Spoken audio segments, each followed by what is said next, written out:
ಸಾವಿರದ ನಾಣ್ಯ ಕಟ್ಕೊಂಡು ಚರ್ಚೆ ಮಾಡ್ತಾ ಇದ್ದೀರಲ್ಲ, ನೀವು ಚರ್ಚೆ ಮಾಡಿ ನಿಮ್ಮ ಟೈಮಿಗೆ ಯಾಕೆ ವೇಸ್ಟ್ ಮಾಡ್ತೀರಿ? ನಾನೇ ನಿಮಗೆ ಕೇಳ್ತಾ ಇದ್ದೀನಿ ಬದ, ನಾವು ನಿಮ್ಮಂಗೆ ಅಂದ್ಕೊಂಡಾಗ ಕರ್ಕೊಬಂದಿದ್ದು. ಅವ್ರಿಗೆ ಭಾಷೆ ಮೇಲೆ ಇಡ್ತಾ ಇರೋಕ್ಕೆ ಇಟ್ಕೊಳಕ್ಕೆ ಹೇಳಿದ್ದಾರೆ. ಈ ಥರ ಒಂದು ವರ್ಗ ಮತ ಕೊಡಲಿಲ್ಲ ಅಂತ ಹೇಳಿದ್ದಾರೆ. ಇರೋದನ್ನ ಸಿಂಗ್ಯುಲರ್ ಆಗಿ ನಿಮ್ಮ ಅಜ್ಜನ್ನ ಮುಖ್ಯಮಂತ್ರಿ ಮಾಡಿದ್ರು, ನಿಮ್ಮ ಅಪ್ಪನ್ನ ಏನು ಭಾಷೆ, ನಿಮಗಿನ್ನ ಭಾಷೆ ಗೊತ್ತದ ನಮಗೆ.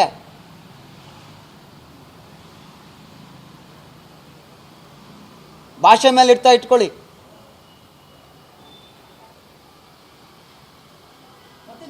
ಬೆಂದ ಮನೆಯಲ್ಲಿ ಕೊಳ್ಳಿ ಹಿರಿಯ ಕೆಲಸ ಮಾಡಬೇಡಿ, ಭಾಷೆ ಮೇಲೆ ಇಡ್ತಾ ಇಟ್ಕೊಳ್ಳಿ.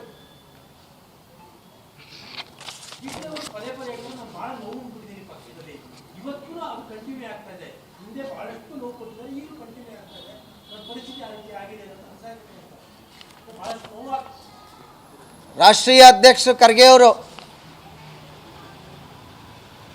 ನಾಮಿನೇಷನಲ್ಲಿ ಎಲ್ಲಿ ನಿಲ್ಲಿಸಿದ್ರು?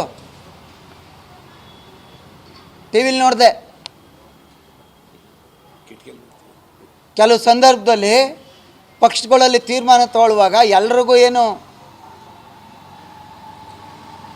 ಎಲ್ಲರನ್ನೂ ಹೆಂಗೆ ಸಂತೈಸೋಕ್ಕಾಗುತ್ತೆ? ಒಬ್ರು ನೋವಾಗುತ್ತೆ, ಒಬ್ರು ಖುಷಿ ಆಗುತ್ತೆ. ಅವೆಲ್ಲವನ್ನು ನುಂಗ್ಕೊಬಂದ್ರೇ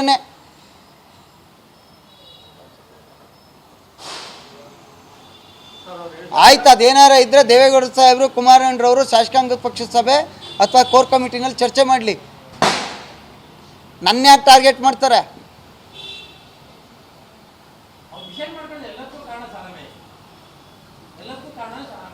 ಅದಕ್ಕೆ ಹೇಳಿದ್ರೆ ಅಷ್ಟೊಂದು ಆಯ್ತು. ಈಗ ನಾನು ಕಾರಣ, 2008ರಲ್ಲಿ ಯಾರು ಕಾರಣ ಹೇಳಿದ್ನಾಗ ನನ್ನ ಕರ್ಕೊಂಡು ಹೋದ್ರಲ್ಲ, ನಮ್ಮನ್ನ ಟೀಕೆ ಆಯಿತು. ಮಂಜೇಗೌಡರು ಇಲ್ಲೇ ಕೂತವ್ರಲ್ಲ, 2008ರಲ್ಲಿ ಜಡ್ಪಿ ನೀವು ಚಾಮುಂಡೇಶ್ವರಿಯಲ್ಲಿ ಏನ್ರಿ ಓಡಾಡಿದ್ದು? ನೀವೂ ನಮ್ಮ ನಾಯಕರು ಎಷ್ಟು ಗೆಲ್ಸ್ಬಿಟ್ರಿ? ಇಲ್ಲೇ ಅವರಲ್ಲ, ಬಿ ಜೆ ಪಿಗೆ ಹೋಗಿದ್ರಲ್ಲ, ಇಬ್ಬರು ಎಷ್ಟು ಗೆಲ್ಸಿದ್ರಿ ಸ್ವಾಮಿ?